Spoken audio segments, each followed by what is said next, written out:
400 സീറ്റുകൾ സ്വന്തമാക്കിക്കൊണ്ട് മൂന്നാം വട്ടവും കേന്ദ്രത്തിൽ അധികാരം നിലനിർത്തുമെന്ന ഭരണകക്ഷിയായ ബി.ജെ.പിയുടെ ശക്തമായ പ്രചരണം നടന്നതോടെയാണ് 2024 നടന്ന 18ാം ലോക്സഭാ തെരഞ്ഞെടുപ്പ് ശ്രദ്ധേയമായത്. എന്നാൽ ഫലപ്രഖ്യാപനം വന്നപ്പോൾ നേരത്തെ 2 തവണയും ആവർത്തിച്ചതുപോലെ സ്വന്തം നിലയിൽ കേവലം ഭൂരിപക്ഷം നേടാൻ ബി.ജെ.പിക്ക് സാധിച്ചില്ല. ഇതോടെ സഖ്യകക്ഷികളെ ആശ്രയിച്ചുകൊണ്ട് മാത്രമേ മൂന്നാം എൻ.ഡി.എ സർക്കാരിന് മുന്നോട്ട് പോകാൻ കഴിയൂ എന്ന സ്ഥിതി സംജാതമായി. ഈ ഒരു പശ്ചാത്തലത്തിലാണ് ടി.ഡി.പി നേതാവ് ആന്ധ്രാപ്രദേശ് മുഖ്യമന്ത്രിയായ ചന്ദ്രബാബു നായിഡു കിങ് മേക്കറുടെ റോളിലേക്ക് അപ്രതീക്ഷിതമായി കുതിച്ചുയർന്നത്. മൂന്നാം മോദി സർക്കാരിൻ്റെ ആദ്യ പൊതു ബജറ്റിൽ ആന്ധ്രാപ്രദേശിന് 15,000 കോടി രൂപയുടെ പ്രത്യേക സാമ്പത്തിക പാക്കേജ് കൂടി പ്രഖ്യാപിച്ചതോടെ കേന്ദ്ര സർക്കാരിൽ നിർണായക സ്വാധീനം ചെലുത്താൻ ടി.ഡി.പിക്ക് കഴിയുമെന്ന വിശ്വാസവും ഊട്ടിയുറപ്പിക്കപ്പെട്ടു.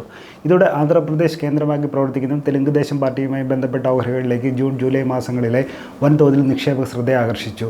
എന്നാൽ 6 മാസത്തെ ഇടവേളയിൽ തിരിഞ്ഞു നോക്കുമ്പോൾ ആന്ധ്ര ഓഹരികളുടെ പ്രകടനം നിരാശാജനകമാണ്. ലോക്സഭാ തെരഞ്ഞെടുപ്പിന് പിന്നാലെ കുതിച്ചുയർന്ന ആന്ധ്ര ഓഹരികൾ ഇപ്പോൾ നിറം മങ്ങിയ അവസ്ഥയിലാണുള്ളത്. ഫെബ്രുവരി 1 അടുത്ത സാമ്പത്തിക വർഷത്തേക്കുള്ള പൊതു ബജറ്റ് അവതരണത്തിനായി തയ്യാറെടുക്കുന്ന പശ്ചാത്തലത്തിൽ ആന്ധ്ര ഓഹരികൾക്ക് എന്താണ് സംഭവിക്കുന്നതെന്നും സമീപഭാവിയിലേക്കുള്ള സാധ്യതകളെക്കുറിച്ചും വിശദമായി നോക്കാം. ആദ്യം ആന്ധ്ര ഓഹരികളുടെ നിലവിലെ പ്രകടനം. ചന്ദ്രബാബു നായിഡുവിൻ്റെ മകൻ നാരാ ലോകേഷ് പ്രൊമോട്ടറായുള്ള FMCG സെക്ടറിൽ നിന്നുള്ള ഹെറിറ്റേജ് ഫുഡ്സിൻ്റെ ഓഹരികൾ ഇക്കഴിഞ്ഞ ജൂലൈയിൽ അവതരിപ്പിക്കപ്പെട്ട കേന്ദ്ര ബജറ്റിന് ശേഷം ഇതുവരെയുള്ള കാലയളവിനിടെ 25% നഷ്ടമാണ് നേരിടുന്നത്.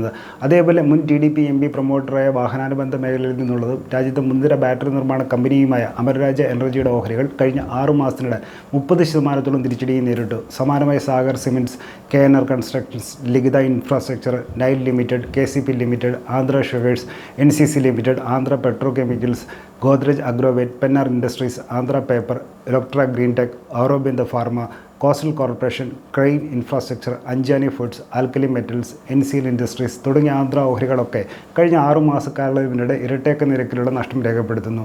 അതേസമയം ചെമ്മീൻ കൃഷിയുമായി ബന്ധപ്പെട്ട് ശ്രദ്ധേയമായ ബജറ്റ് പ്രഖ്യാപനങ്ങൾ ഉണ്ടായതിനെ തുടർന്ന് മുന്നേറിയ FMCG സെക്ടറിൽ നിന്നുള്ള അവന്തി ഫീഡ്സ് ഓഹരികൾ 1% നേട്ടം മാത്രമാണ് നിലവിൽ കുറിക്കുന്നത്. സമാനമായി ഡക്കാൻ സിമെൻറ്റ്സ്, ഗോദാവരി ഡ്രഗ്സ്, രാങ്കോ ഇൻഡസ്ട്രീസ് തുടങ്ങിയ ഓഹരികളും ജൂലൈക്ക് ശേഷം ഇതുവരെയുള്ള കാലയളവിൽ നേരിയ നേട്ടം സമ്മാനിക്കുന്നുണ്ട്.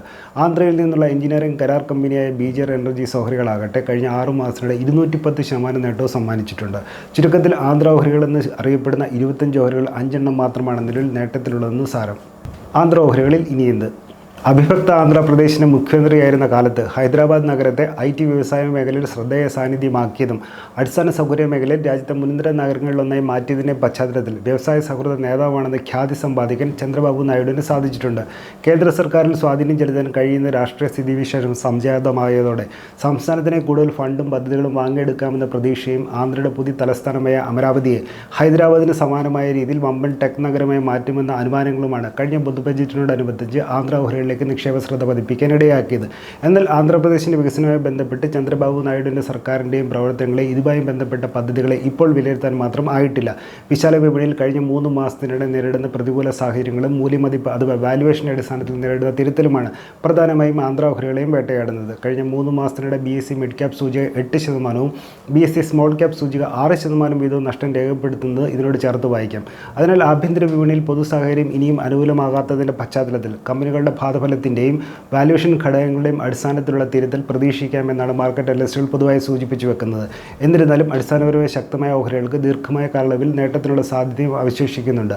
അമരരാജ എനർജി ഓഹരിക്ക് പ്രമുഖ ബ്രോക്കറേജ് സ്ഥാപനമായ ന്യൂവാമ ബൈ റേറ്റിംഗ് ശുപാർശ ചെയ്തിട്ടുള്ളത് ഉദാഹരണമായി എടുക്കാവുന്നതാണ്. ഡിസ്ക്ലൈമർ: മേൽ സൂചിപ്പിച്ച വിവരം പഠനാവശ്യാർത്ഥം പങ്കുവച്ചാണ്. ഇത് നിക്ഷേപ സംബന്ധമായ തീരുമാനം എടുക്കുന്നതിനായുള്ള ഉപദേശമോ നിർദ്ദേശമോ അല്ല. ഓഹരി നിക്ഷേപം വിപണിയുടെ ലാഭനഷ്ട സാധ്യതകൾക്ക് വിധേയമാണ്. ഓഹരിയിൽ നിക്ഷേപിക്കുന്നതിന് മുമ്പ് സ്വന്തം നിലയിൽ കൂടുതൽ പഠനം നടത്തിയോ സെബി അംഗീകൃത സാമ്പത്തിക വിദഗ്ധരുടെ മാർഗ്ഗനിർദ്ദേശം തേടി നിങ്ങൾക്ക് ചെയ്യാവുന്നതാണ്. കൂടുതൽ വാർത്തകൾക്കും വിശേഷങ്ങൾക്കും ഈ ടീമിലുള്ള ഫോളോയെ സബ്സ്ക്രൈബ് ചെയ്യുക. മറ്റൊരു വിഷയമായി വീണ്ടും കാണാം.